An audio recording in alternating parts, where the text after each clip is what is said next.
Here we go. It's the Benjamin Dixon Show. Your mission, should you choose to accept it, is not merely peace in our time, but peace in all time. I have no fear whatsoever of anybody or anything. Did you think no one was watching? Injustice anywhere is a threat to justice everywhere. Your mission. To boldly go where no man has gone before. To reclaim the American dream. To be given the right of human beings to be afforded equal rights and equal opportunities. It's the Benjamin Dixon Show. If you're hearing his voice, you're hearing the voice of reason. You've certainly come to the right place. Welcome, ladies and gentlemen, to the Benjamin Dixon Show. I am your host, Benjamin Dixon. It is Monday, August 10th, 2015, and I want to thank you for joining us. Well, I've been thinking. I've been, for the most part, quiet. I've been reflecting, I guess you could say, processing some things that happened over the weekend. A lot of things happening in the news, but I don't imagine I'm going to get to all of them. I think I may end up just talking about one issue, and I want you to join the conversation, 857-600-0518, because I want your opinion. Let me start here. I've never had writer's block in my life. One thing I can do is write. I can just, give me a pencil or give me a computer, and I just write. But I was starting to write an article yesterday about what happened with Bernie Sanders and the Black Lives Matter movement, and I found myself completely incapable of writing it. Not because I didn't have anything to say.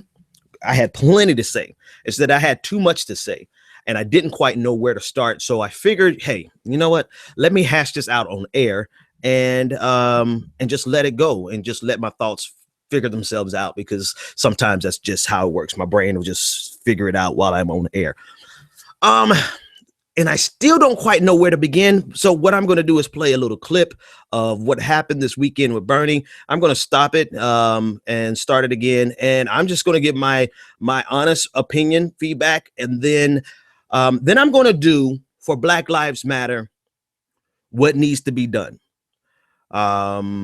Yeah, so let me play a little short clip. I want you to listen to what happened. This is Saturday in Seattle, and this is a rally, and Bernie was interrupted. Senator Sanders was interrupted by Black Lives Matter Seattle. And I'm going to play a short clip, and then we'll come right back. Seattle for being one of the most progressive cities in the United States of America. We want an opportunity to address. We want an opportunity. Okay. Well, ask him. Get him in check, and we're shutting this event down now. If you do not listen to her, your event will be shut down right now. Right now. Your decision. Make a decision now. Okay, I have to stop it there because I just got to stop it there. So the jury was out for me because I don't subscribe to respectability politics. I don't subscribe to people telling you how you should feel about something. I think everyone has a right to feel the way that they feel. So I took my time thinking about this, and I was undecided. That was until I read the actual press release from Black Lives Matter Seattle. Once I read the press release from Black Lives Matter Seattle, you can find it on, it's not really a press release, it's a Facebook post. You can find it on Facebook, and I'll link it to you if you need it. Once I saw their press release, I was, I realized that the Seattle branch of Black Lives Matter has lost their mind, period. There's really no, and I say it specifically like that because they have an organization that's decentralized. Every unit is responsible for itself, and so what happened on Saturday, I will not attribute to the entire movement. First of all, let me say this, or I guess it's a second at this point. I support Black Lives Matter. And if you watch any of my videos and you go back through the database of my videos on YouTube or listen to any of my radio broadcasts in the past, you understand how much I support Black Lives Matter from a philosophical perspective as well as a politically pragmatic perspective. I support them. The Netroots Nation action, what happened in I guess Arizona, wherever it was with Netroots Nation, I applaud them. I gave them a standing ovation because for once, for once, they did something that the civil rights movement was incapable of doing, and that was gripping a political party and making them realize, if you expect and want our vote, you must listen to us and you must service our needs. There's no reason that anyone should vote for a political party that does not address, that does not represent the needs. It's like a gay person voting with the Republican Party. Makes no sense at all. It's like a woman voting with the Republican Party. Makes no sense at all. It's like a Muslim voting with the Republican Party. It makes no sense at all. So there's absolutely no reason for the black vote to sit quietly inside of the Democratic Party and not make demands when the Democratic Party absolutely depends on the black vote. And Black Lives Matter positioned itself to change the entire national narrative. I mean, by the time Martin O'Malley left the stage, his whole entire message changed. He went from all lives matter to Black Lives Matter, because he realized what had just happened. Black Lives Matter. You know, Bernie Sanders changed his entire approach. Hillary Clinton changed her entire approach. Debbie Wasserman Schultz, the chairman of the DNC, changed her entire approach. And where people have been afraid to say Black Lives Matter because they were afraid of the baggage that came with it, they completely threw that out, and everyone was now saying Black Lives Matter, and everyone was creating policies, figuring out how they were going to address the systemic racism in America, figuring out how they were going to bring criminal justice reform. Every major candidate on the Democratic side began to listen to them because of what happened in Netroots Nation about a month ago.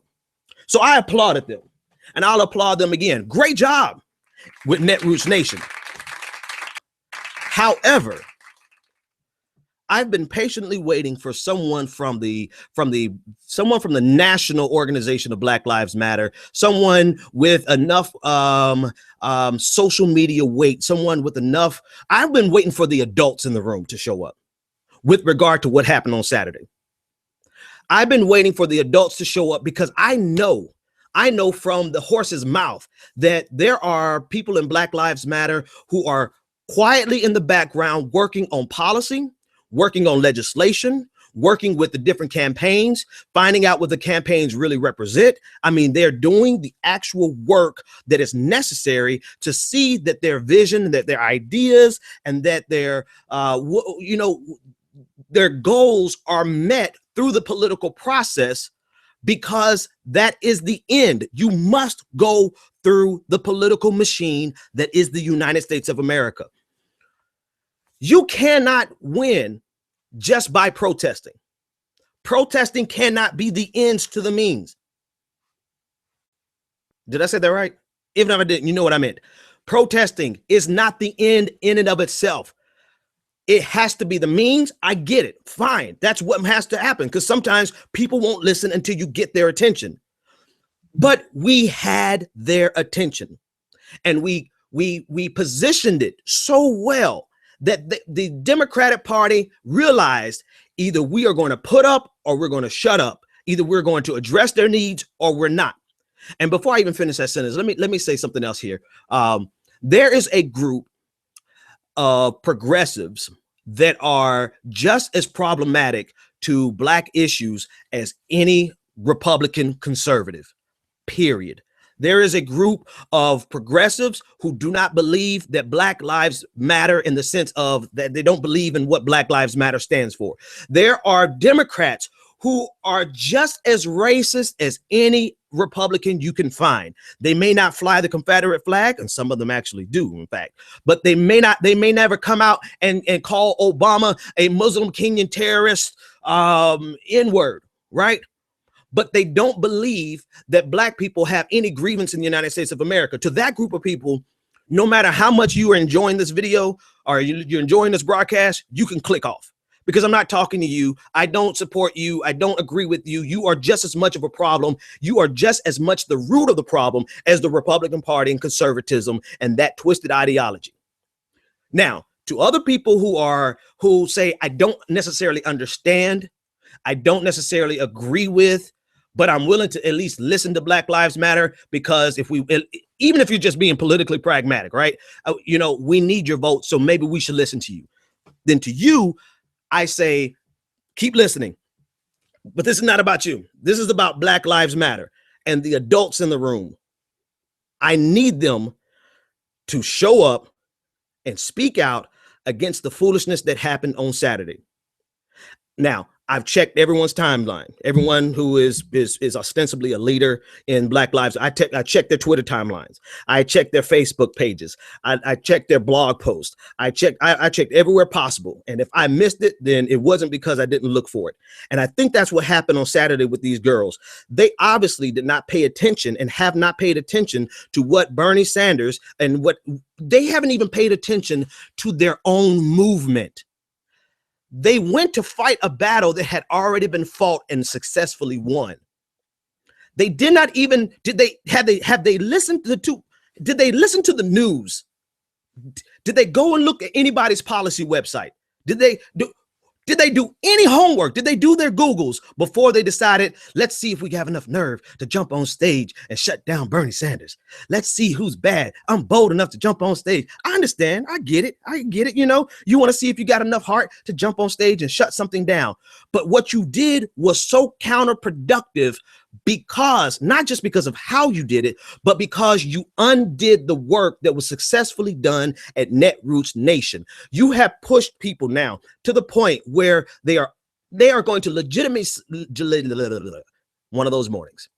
They are going to legitimately say this: if this is what your vote is going to cost us, we don't want your vote. And then you have successfully made yourself politically irrelevant. And anyone who tells you that you're not worried, you shouldn't be worried about politics, and that you should just go protest, and you know what, the whole system is twisted and you don't need to vote and forget about voting and we'll go vote for a third party. Anyone who's telling you that is so naive with regard to how America really works that they are a detriment to their own cause. I'm going to play one more little clip, and then I'm going to go to a break. I want you to listen to a little bit more of these young ladies, these young women who are, you know, trying to express themselves. And anyway, you watch for yourself. One day, when the glory comes out, when the war is won, we are going to let you on the mic. Okay. All right, so we are trying to be reasonable. We are trying to be reasonable. We are trying to be reasonable. We are trying. We're going to let you on the mic. We are going to give you the mic. We will, after Senator Sanders. After Senator Sanders. Where are the adults? That's what I'm going to say again. Where are the adults? And you know what? When I went to Twitter looking for people, looking for statements, for people's reactions, I didn't find much being said by the leaders, but I found a lot of people who are on the periphery caping, basically trying to find a way, blocking any criticism of these girls, of these young women, right? They were blocking criticism. I saw the same line that has been used the whole time. You know, you can't tell people how to be angry. Okay. And then I saw people who said, one guy who I appreciate what he does. He said something to the effect that you can't tell a 30-year-old about something you did 50 years ago and expect that to resonate. Right. And I get that.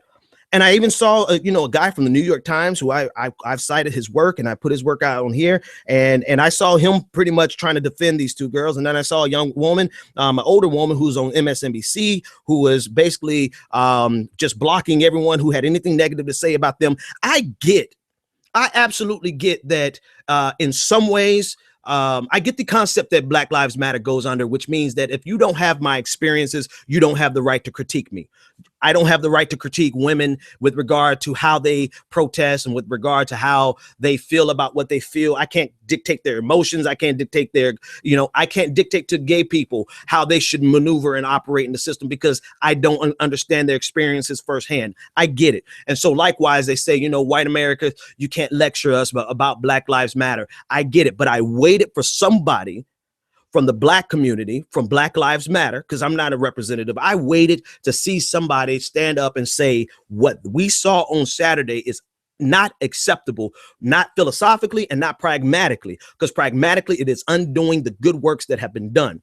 I waited and I have yet to see it. And so since nobody else is going to say it, if nobody else can lecture Black Lives Matter, I tell you what, I'll lecture them. I'll lecture them because somebody needs to tell them once at some point you have kicked over your bucket, you have you've screwed the pooch, and you've gone too far. In Seattle, the Seattle branch, after this break, I'm going to take this phone call and then I'm going to address their press release, because I was undecided until I read their press release. And once you read that press release, particularly the hashtags at the end, you'll understand why it's time for someone to show up and tell these kids, because they're acting like kids, to tell them that they're doing more damage to their own cause, to our cause, than they are doing anything good.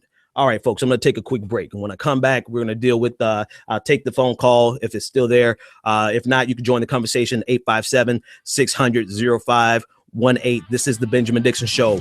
We'll be back. I know I'm not making any friends today, but hell, I don't need friends. I just need the truth to be told. We'll be back after this.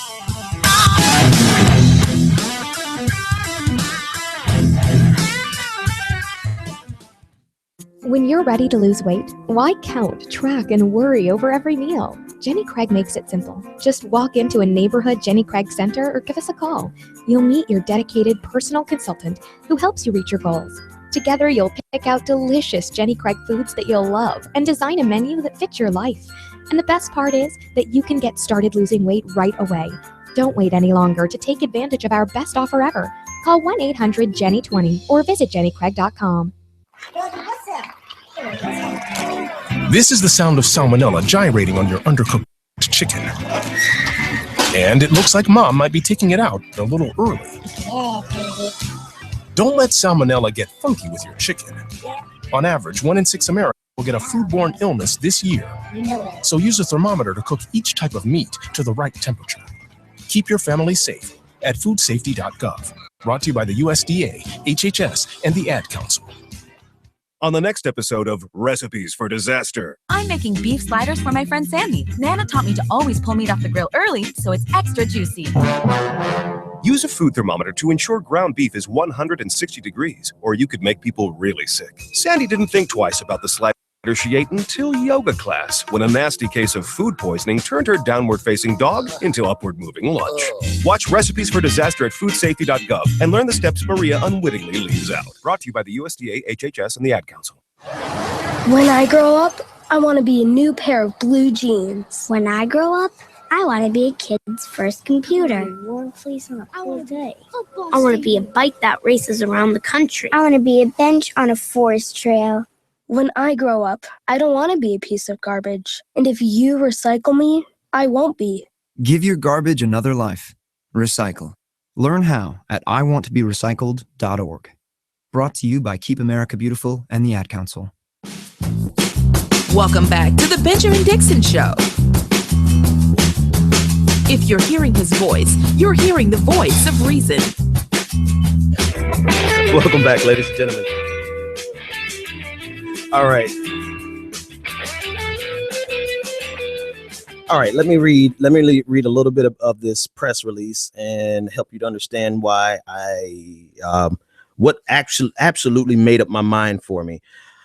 I'm going to find that particular paragraph. I should have had it today. Black Lives Matter Seattle, with the support of other Black organizers and non-Black allies and accomplices, held Bernie Sanders publicly accountable for his lack of support for the Black Lives Matter movement and his blatantly silencing response to the "Say Her Name, If I Die in Police Custody" action that took place at Netroots this year.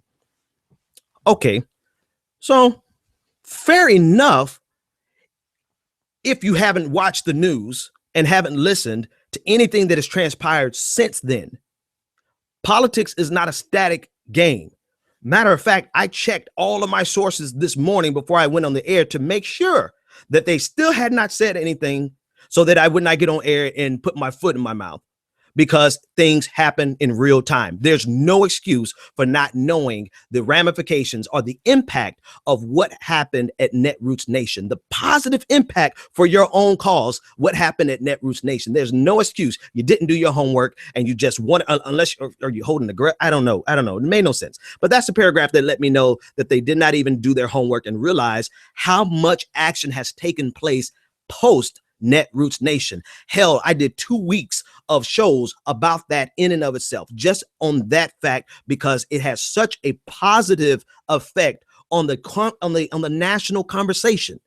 It has such a positive effect on the policy treatment that these candidates were giving Black Lives Matter. But then that's the part that offended me pragmatically, that you weren't even paying attention to what was going on. But then they offended me philosophically. Black Lives Matter, Seattle. This is a signature. Co-founders Marissa Johnson and Mara Williford. And then the very first hashtag they have, bow down Bernie. Drop my phone. Hashtag bow down Bernie. Once I read that, there's nothing else to talk about. There's nothing else to talk about. I'm going to say it nicely first, and then no, forget that. Who the hell do you think you are to command anyone to bow down to you? Who? It conveyed a message to me that philosophically, the Seattle branch of Black Lives Matter has lost their loving mind. They have lost it because Bernie, nor Hillary, nor Ben Dixon, nor listener 1, listener 2, listener 18, nobody has to bow down to you any more than you would ever bow down to them. So now you've offended me pragmatically because you're undoing your own work. Or no, not your own work, because you weren't at Netroots Nation. You just observed it and thought that you'll get a little piece of it. You're undoing the work of the broader Black Lives Matter movement, right? And then 2, you've offended me philosophically because you actually think someone has to bow down to you. All right. And on that note, caller, what is your name? What is your comment or question?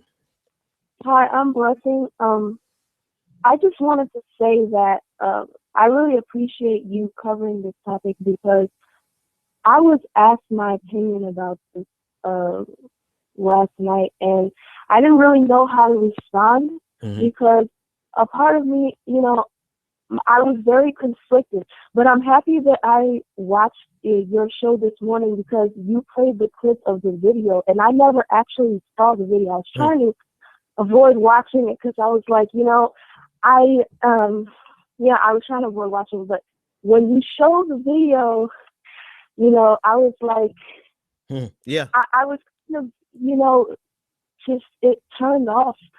I think that the Netroots Nation protest, I personally think, was really productive because of the fact that, I feel like sometimes Black votes are taken for granted, especially in the Democratic Party where Black people are most people. And I feel like Netroots Nation kind of pushed them and said, you know what, if you're not going to talk about our issues, you can't expect to just get a free ride with our vote. Right, and after that, I was really, because I pay attention as opposed to them. I was happy to see Bernie consistently speaking about race. I mean, he was, on the Ed show talking about Sandra Bland, and he was Meet the Press talking about it. It's like, I think that he understands, at least I can't speak for Hillary or anybody else. And so when I saw this particular event that happened, after actually seeing the video, I do think that it was a little counterproductive, because now it just looks like you're just yelling and screaming and not only that, not only the fact that they're yelling and screaming, because sometimes you have to raise your voice and protest, right? It's the fact that they didn't even do their own homework before they went to this action. And the fact that here's the other thing, and I appreciate your call. There's the other thing that really strikes a nerve with me on this. Bernie let me call him Senator Sanders. Senator Sanders is the low-hanging fruit. He's the low-hanging fruit because he's the most accessible with a large platform. Nobody's going to go protest Martin O'Malley again because how many people is he drawing? Like, he's drawing 25 people, 100, maybe 1,000 people, right? Bernie's drawing 10,000, right? No one is going to go protest Hillary Clinton. No one's going to go protest Hillary Clinton. Why? Because of Secret Service. They can't get to Hillary Clinton. So Bernie Sanders at this point is the low-hanging fruit, and he was gracious enough to take a step back, and he was too gracious, to be honest with you, too gracious, and it's because he's calculating in his head the political ramifications of if I shut these girls down. So he said, you know what, I'm going to take a step back, and it's up to the organizer. Too gracious. Whereas the first time he was, it's like two extremes. The first time he was like too ready to, sit down. I came to talk about what I came to talk about. And this time he's like too gracious. And it's like, what do you want? What do you want? Did you want people to listen to you? They were listening. Not only were they listening, they actually heard you. They heard you and they moved into action. And quiet as it's kept, there were people from Black Lives Matter moving in the background with each of these campaigns to ensure that each campaign had an effective policy statement and a policy position on Black Lives Matter issues, on race issues, addressing systemic racism, addressing criminal justice reform. But apparently this organization is too decentralized such that message did not get to Seattle. Either that or Seattle just didn't care and said, Bernie's coming to town, Senator Sanders is coming to town, so let's go give him hell. If you really believe in what you're standing for, then I expect to see somebody run up on the Secret Service. That's it. No, I'm not saying run up on them violently. I'm saying try to go shut down a Hillary Clinton. Go try to shut down a Hillary Clinton campaign. Go do it. If you believe they didn't hear you and you still are upset and you still have grievances and you think, which we do, right? This is, you guys are missing the point. We have grievances, but those grievances at this point must be addressed through the political system. All of the marches in the civil rights era of 1950, 1960, all of them were helpful, but none of them got us the Voting Rights Act. What got us the Voting Rights Act was the political action. It brought attention. It changed the national conversation. They were all helpful. They were all effective, but none of them signed the Voting Rights Act and the Civil Rights Act. That was a political process. And if you want anything done in the United States of America, it must be done through the political system. And if protesting and interrupting and disrupting is the end for you, then you have completely lost sight of the entire point. You have completely lost sight of or if you ever even had that in your vision of actually doing something. Protesting cannot be the end. It is the means to an end. Protest was effective at Netroots Nation. This was a temper tantrum. I'm sorry. And I do intend to use some condescending words because this is exactly how I saw it. We are going to give you the mic. Let him speak. We will, after Senator Sanders. After Senator Sanders. After Senator Sanders. After Senator Sanders. After Senator Sanders. Listen, you cannot get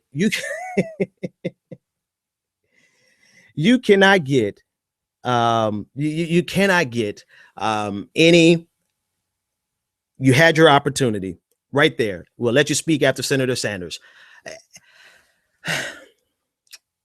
I have so many thoughts running through my head about this. It's kind of sad.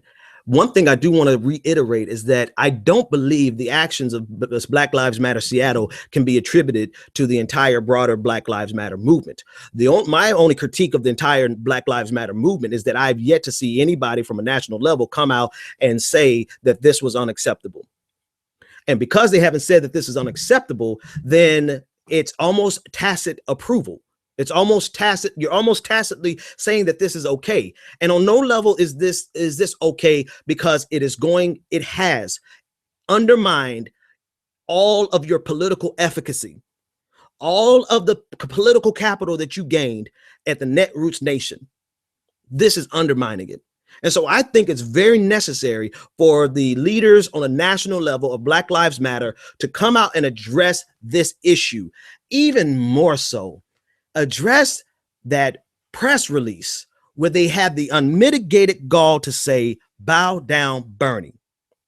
No, nobody's bowing down to this. Nobody has to bow down to this. We're not seeking. I don't oppose white supremacy to take a back seat and allow any other type of supremacy to take place, to take root. I don't.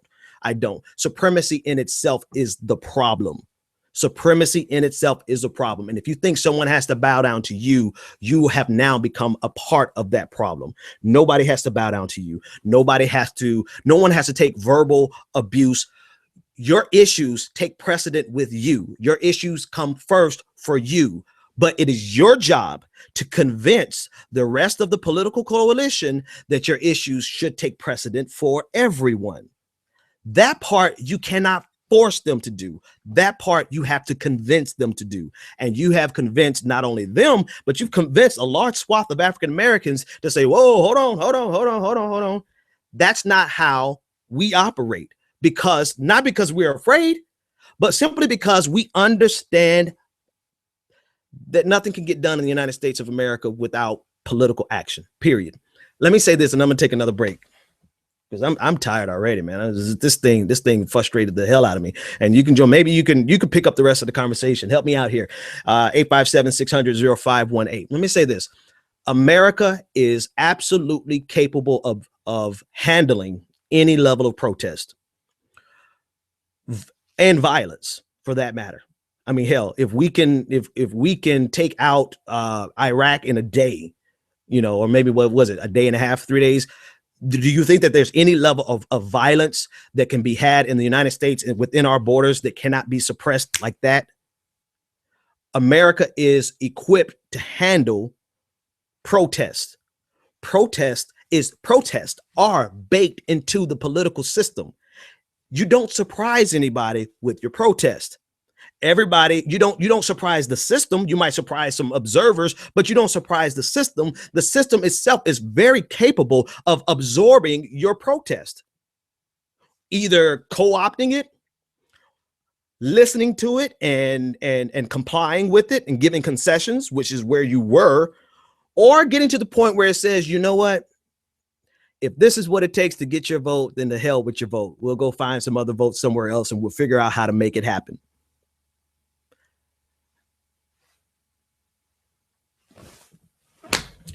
People listen on the radio. I have my hands thrown up in the air.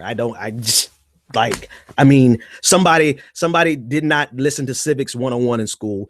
Some people have obviously not taken any political science courses in college level or the graduate level. They're just a lapse of knowledge in Seattle, because this is not indicative of the entire organization. No, I know some people are going to get on here on the comment section and say, oh, well, this is the entire Black Lives Matter movement. No, it's not.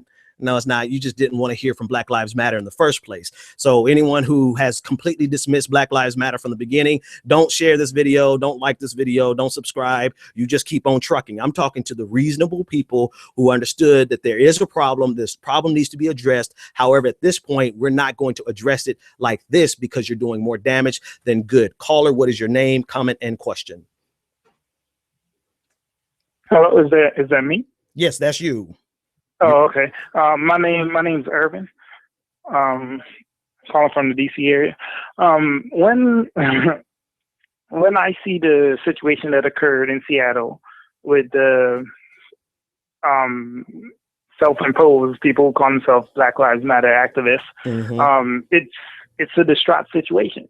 Because there's no thought process, there's no tactic, there's no strategy, there's nothing that makes sense from the logical point of view going on. Exactly. It's like you said, it was just an opportunistic situation in which he's the most accessible because he actually comes down to the people, unlike the rest of the candidates, and opens up an open forum for people. Yeah.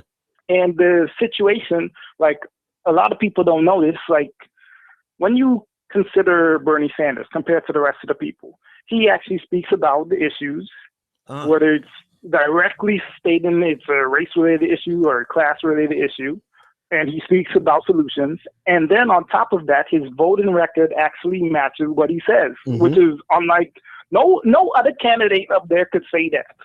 How their voting record matches what they speak, what they push as their policy. Yeah. Yeah. So them coming and interjecting there, it makes no logical sense. It makes no political tactic or strategic sense. It makes zero sense. It's counterproductive. It's counterproductive. Yeah, it's counterproductive. And you know what? Yeah, I want to thank you because you've reminded me of my other point that I absolutely have to drive home after this.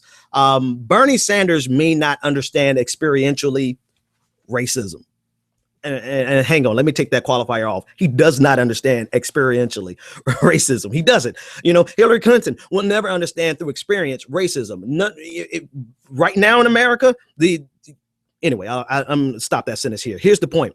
The point is Bernie Sanders understands the root of racism.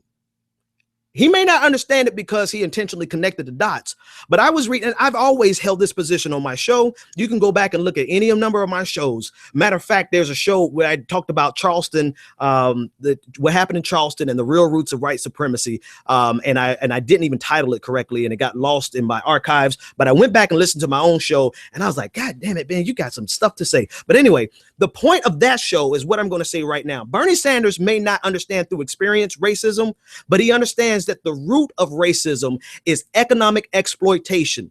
The root of white supremacy is economic exploitation. If you don't want to take Bernie Sanders' word for it, Ta-Nehisi Coates said the same thing on his Twitter timeline. White supremacy has always been about plundering and economic exploitation. They did not come to Africa to take us because there was a continent over there with black people and we just don't like them. So let's go get them and put them in slavery just to give them a bad time. No, that was not the cause of racism. That was not the cause of slavery. Slavery, white supremacy, and racism are a means to an end. And the end is economic exploitation and extracting as much wealth as they possibly can. Now, who is talking about that issue? Which candidate is talking about that issue? Caller, thank you for your call. I got another call coming through. Who's talking about that? Who's talking about the disparity of wealth? Who's talking? And I know, trust me, I know that you could still have money in your pocket and still be racially profiled. I know it.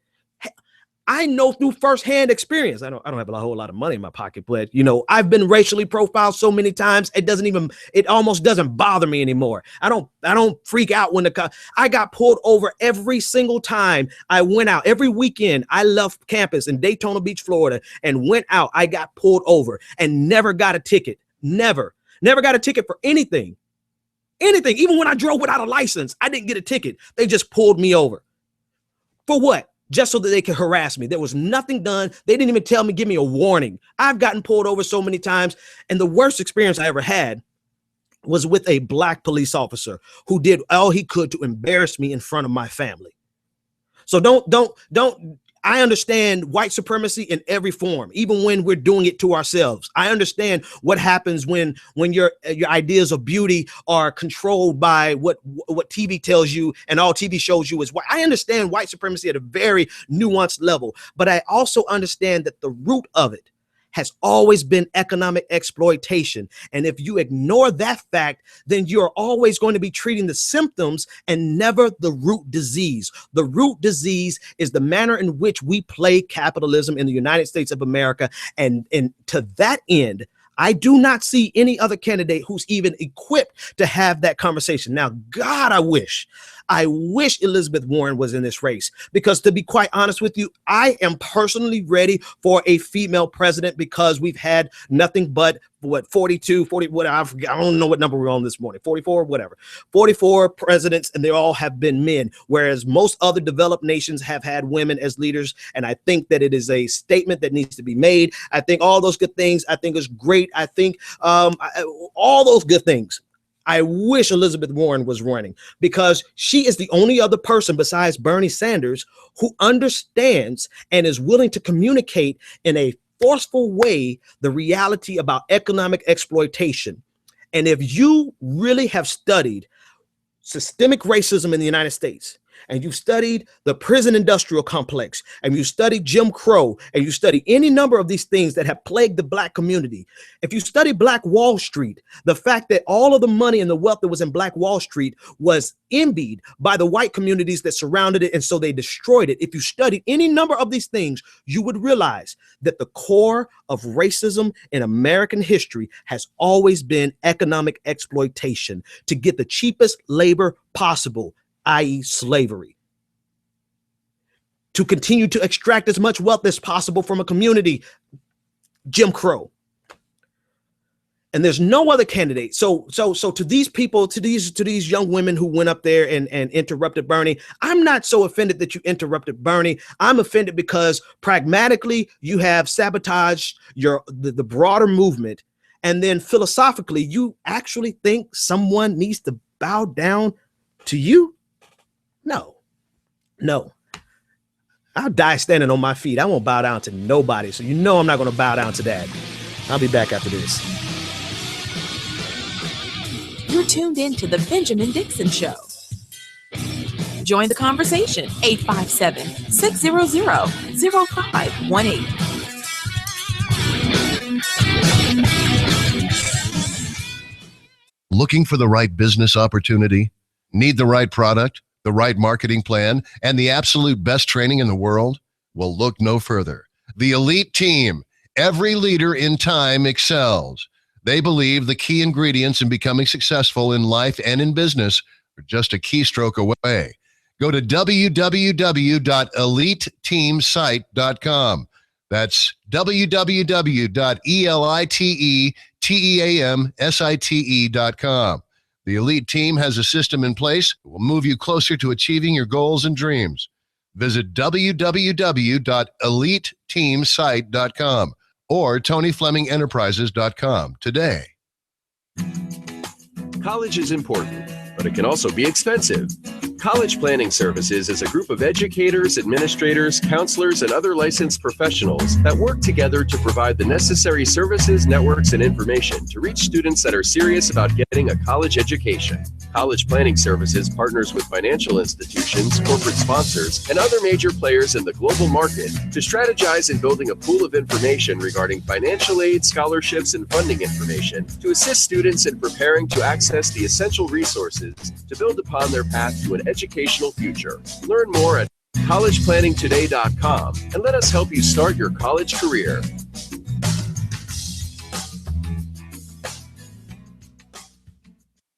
Do you want to take your business to the next level? Ultimate Business Solutions provides the support you need to increase your customer base and sell more products and services online. Specializing in graphic arts, web development, and internet marketing, Ultimate Business Solutions creates the face of your business. If you're looking for a custom logo, dynamic website, or popping marketing material, call Ultimate Business Solutions today at 404-704-2197 or visit www.ultimatebizsolutions.com. Ultimate Business Solutions. Let us create your future. Do you have tax issues, owe back taxes, or need tax relief? Contact L&B Tax Service today. L&B offers you over 15 years of expertise and first-class tax service for individuals, professionals, and business owners. With nationwide service, you can easily find a location near you. Contact one of our tax professionals through our website, lbtaxservice.com. That's www.lbtaxservice.com. L&B Tax Service Incorporated. Tax professionals that you can trust. You've tuned in to The Benjamin Dixon Show. All right. Welcome back. Welcome back, ladies and gentlemen. Yeah, so what do we say? What do we do? Where do we move from here? Caller, what is your name, comment, and or question? Is this me right now talking? Yeah, that's you. You're live on the air. Oh, okay. Hey, how you doing? My name's Aaron. I've actually called up here before. I originally was a skeptic of that first Netroots Nation thing. Mm-hmm. But after listening to you and seeing Bernie's reaction, I'm like, okay, you're right. You're right. Like it did good. But so I'm around 24, and the people looked somewhere near my age, maybe a little younger. But you think that maybe a lot of people my age don't have the same, I guess, like end game as people did back in the day? Because you made a good point when you're like people working behind the scenes and working on policy. You think maybe a lot of people my age like try to emulate that, but they don't see the policy part because that wasn't obviously glamorized as like the protesting and such. So maybe they don't have the same like, okay, we need this specific policy and we want this goal, but they don't necessarily know exactly what policy they want. So when they try to imitate it, they don't have the same like goal. They just like, I just want to imitate the protesting part, but they don't know what policies and goals that they want. You know what? I to a certain extent, I want to agree with you, but I'm going to disagree with you because Dr. King was 26 when he got started. So there, I mean, I think it's a level. And of course, Dr. King is, there's no other Dr. King, right? So maybe that's not a fair example, but I think yes and no, you're not wrong.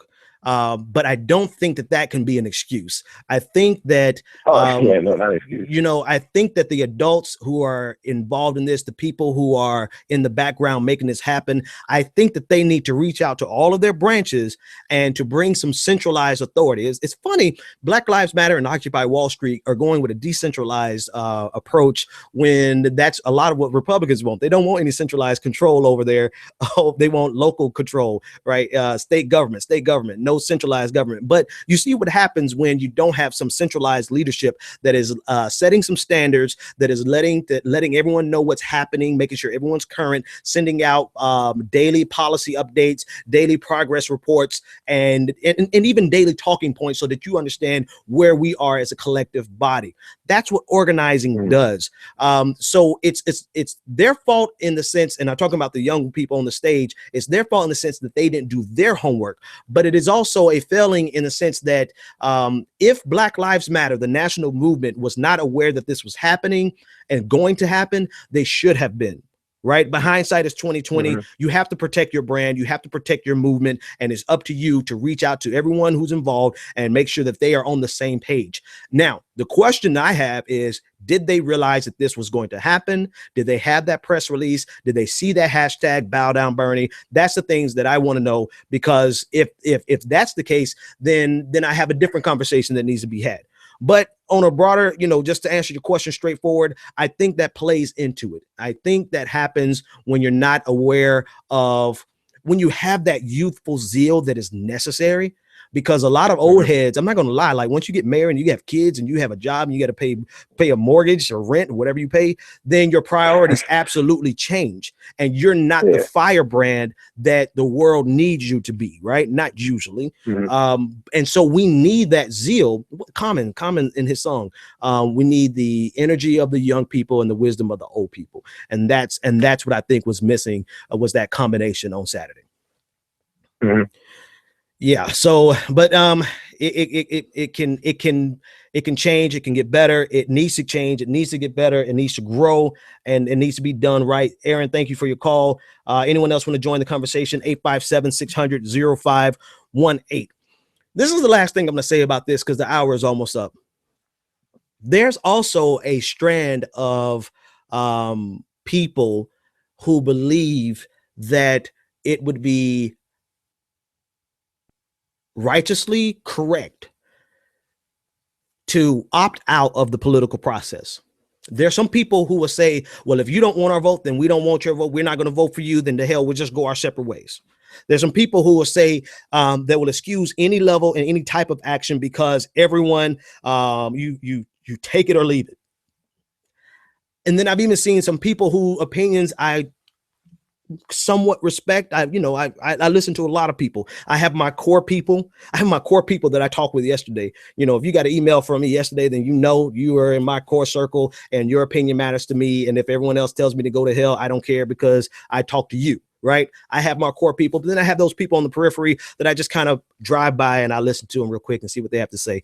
And some of those people on the periphery that I just did a drive-by to check out what they were saying. I've seen them start to engage in conversations about not voting and protesting by not voting. Okay, I get it. I get it from a pragmatic standpoint, though, not from a philosophical or ideological standpoint. I get it from, you have to let people know that you're willing to sit down on them to get their attention sometimes. You have to be willing to say, you know what, here are all my cards, I'm going all in. You have to be willing to go to the brink, but you do not go beyond the brink, because going beyond the brink makes you politically irrelevant. And like I said before, America is fully prepared for your protest. America is fully prepared for your violence. America is fully prepared for you to sit down and not vote. They're fully capable of absorbing all of those realities into its daily life and not miss a beat.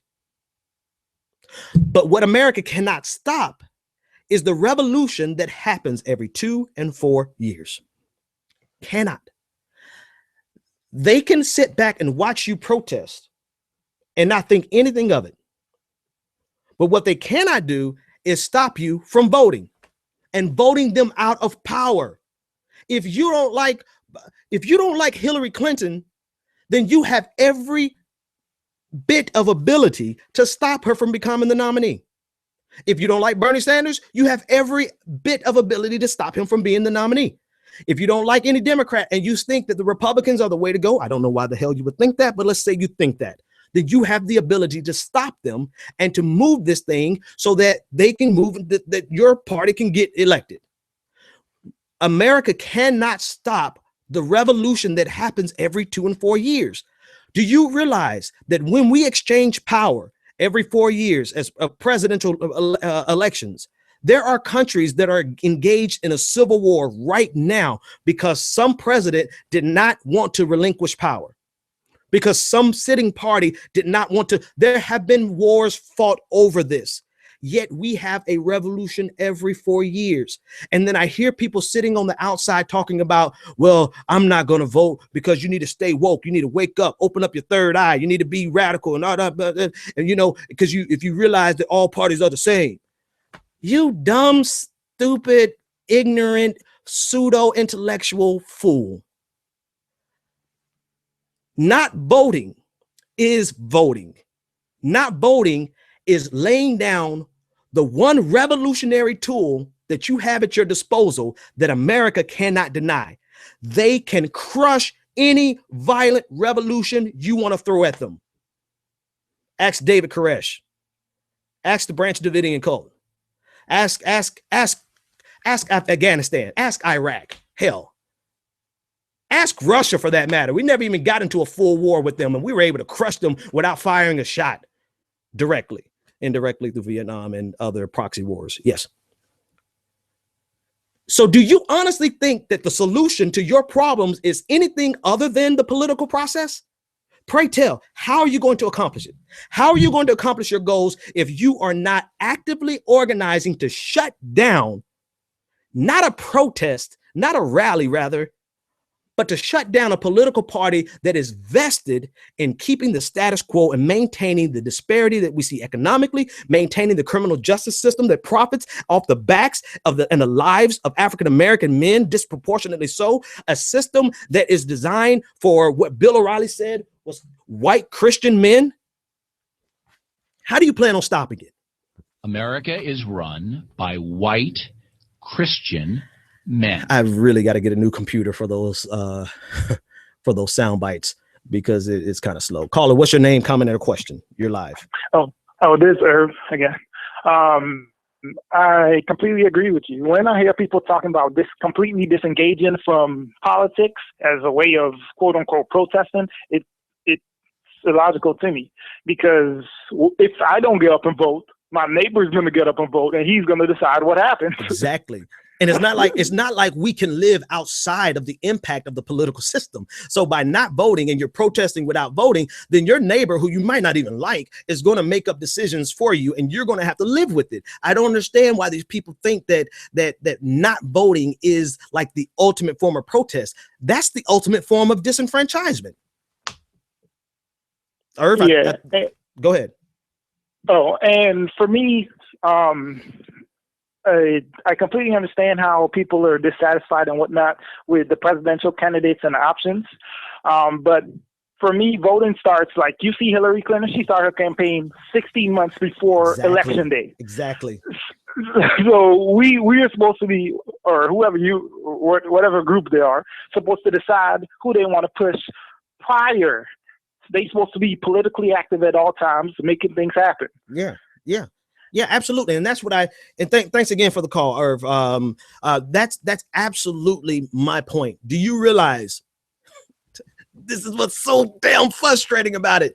Do you realize that Black Lives Matter had accomplished what the Civil Rights Movement couldn't accomplish? The Civil Rights Movement could not get the national conversation of a party to be beholden to the demands of the Black vote. It just didn't happen. And anyone who wants to argue with me and debate about that in the comment section or call me up, you can do that all day long. It did not happen. We got legislation passed, and then we had, I'm going to steal this from Michelangelo Signorelli, battle victory syndrome, I think he called it, where we thought we had won because we got the legislation passed, and almost for 50 years we've been voting with the Democratic Party, who has, to a lesser or greater extent, really hasn't done much more than what happened in the 1960s.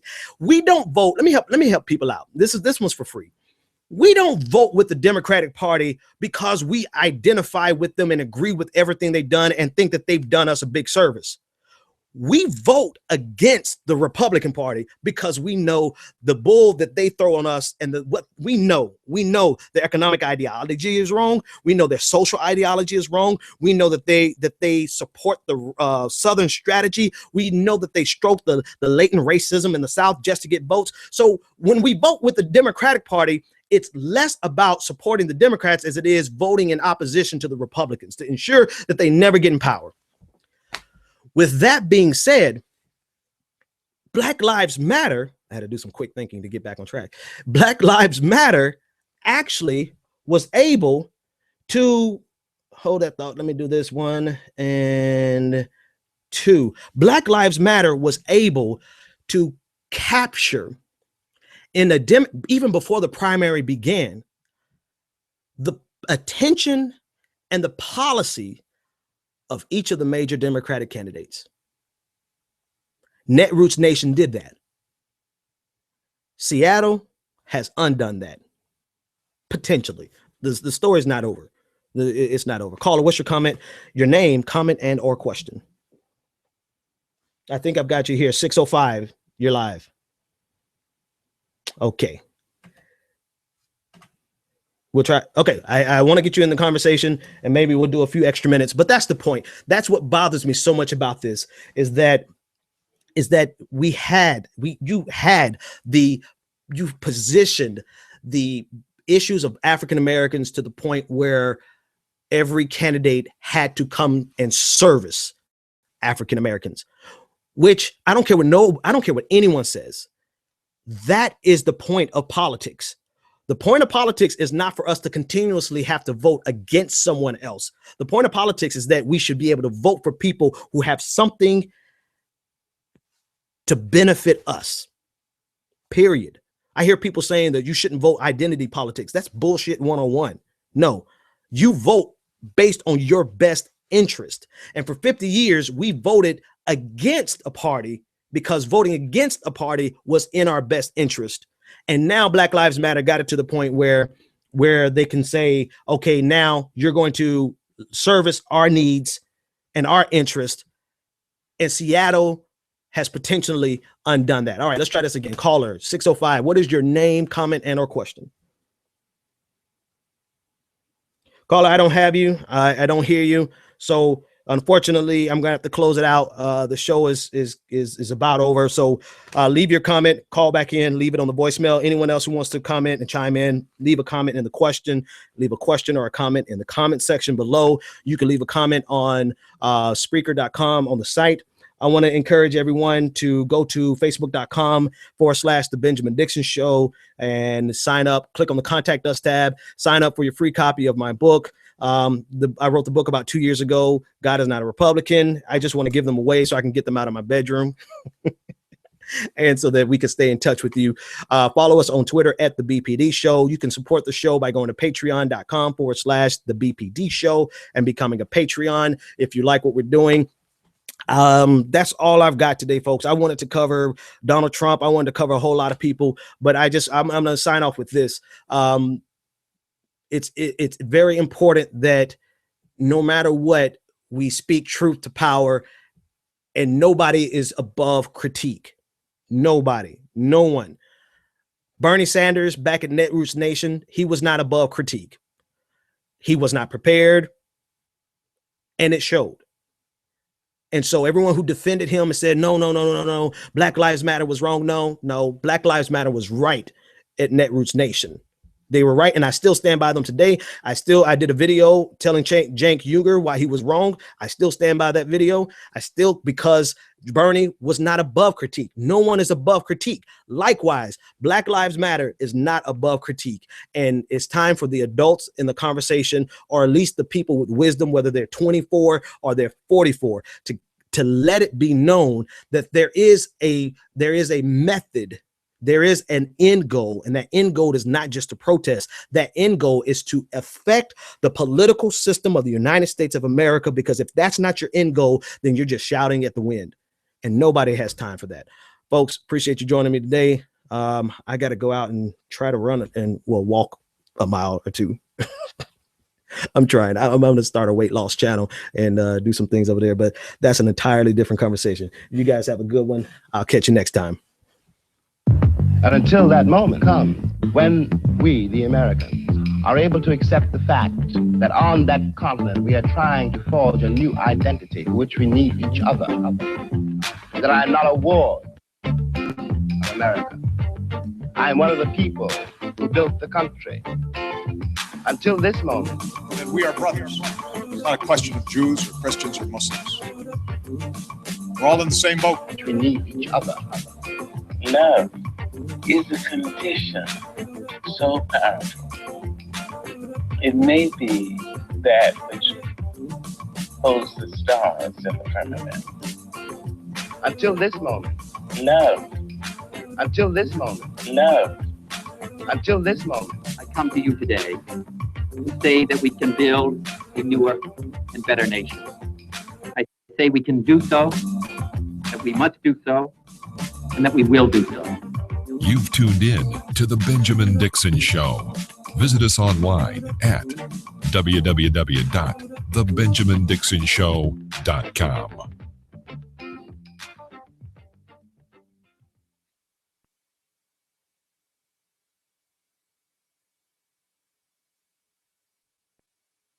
Hey, YouTube, I see all of the people still in the room. I want you to like, share, subscribe, leave a comment, and help spread the word about the show in general. I'm taking everybody to task that needs to be taken to task. I'm always going to speak the truth, and but above all else, I'm taking this fight to conservatism. So what you saw today for Black Lives Matter is generally targeted towards conservatism, because I believe they are the root of the problems in America. And I'm out of here. You guys have a great day.